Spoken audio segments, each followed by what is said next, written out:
Sud Radio Regard de Femme, Michel Vianès. Bonjour Michel.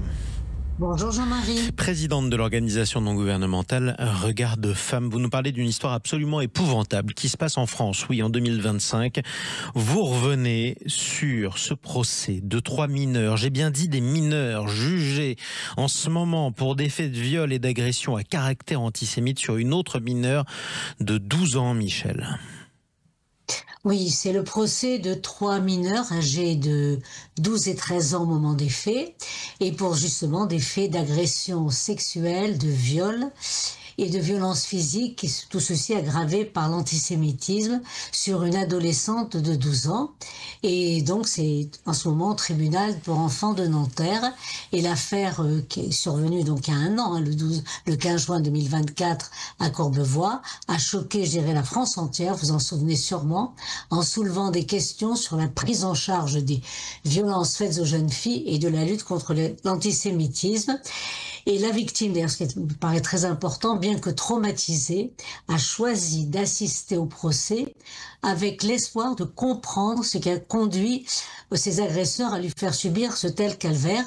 Et son avocat, d'ailleurs, qualifie sa présence de bravoure, malgré les lourdes séquelles psychologiques qu'elle porte. Il dit bien qu'elle fait face, malgré des crises d'angoisse, des flashbacks et des cauchemars, ce qu'on peut comprendre aisément.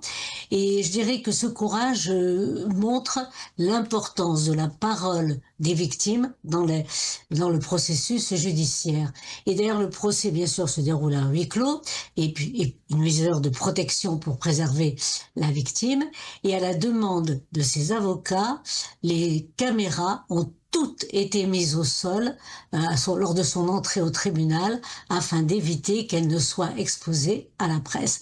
Et je trouve cet équilibre entre, bien sûr, la transparence judiciaire, mais aussi la protection des droits des victimes est crucial, en particulier pour les plus jeunes. Et il faut saluer aussi le travail de la justice quand il est si bien fait. Alors rappelez-nous, s'il vous plaît, les faits épouvantables.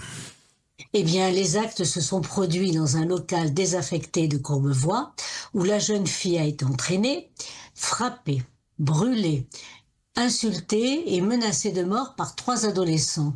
2 l'ont violée et le 3e a filmé la scène.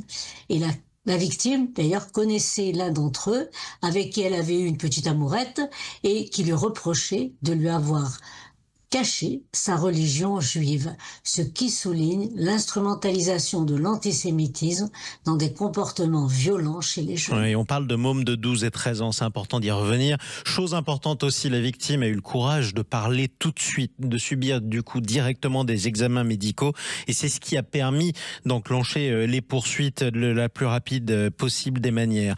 Alors, quelles mesures on peut prendre pour que de tels actes épouvantables ne se répètent pas, Michel ? Eh bien, je dirais que une des leçons clés de ce procès est l'importance de briser le silence. Le courage de la victime qui a parlé immédiatement aux autorités, justement, a permis cette intervention rapide.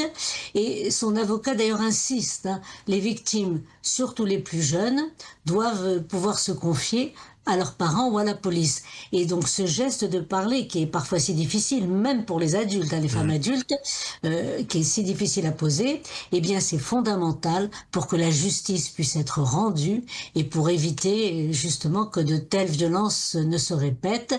Et pour moi, ce procès qui est très marqué par la minorité des accusés, rappelle que la violence sous toutes ses formes ne doit jamais être tolérée et que l'éducation, la prévention et la pénalisation, même pour des mineurs, l'excuse de minorité, on peut l'oublier, reste essentielle pour éviter que de tels actes se reproduisent. Et puis on peut rappeler notre admiration pour le courage de la victime, ce petit bout de femme de 13 ans aujourd'hui qui n'aurait jamais dû subir une telle barbarie.